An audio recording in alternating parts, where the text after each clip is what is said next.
ক'লে মই পাছলৈ গণিম। গণনা আৰম্ভ কৰাৰ আগতে তোমালোকে ঘূৰণীয়া হৈ বহি লোৱা। 1 2 3 4 5 কোৱাৰ আগতে মই দৌৰিলোঁ আৰু ধুপুচকৈ বহি ল'লোঁ।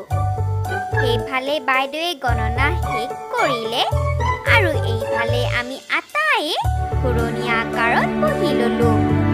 আজি বাইদেৱে বহুতবোৰ পাত লৈ আহিছিল। ইমানবোৰ পাত, বিভিন্ন ধৰণৰ পাত। আমি পাতবোৰ ভালকৈ চালোঁ। কিছুমান পাত দীঘল আছিল, আকৌ কিছুমান গোলাকাৰ, একেবাৰে গোল। কিছুমান সৰু, কিছুমান ডাঙৰ। এটা আছিল ৰঙা ৰঙৰ। এটা পাত আছিল হালধীয়া আৰু মটীয়া ৰঙৰ। এটা পাতৰ হীৰাবোৰ দেখা পাইছিলোঁ। এটা পাত একেবাৰে জোং জোং আছিল।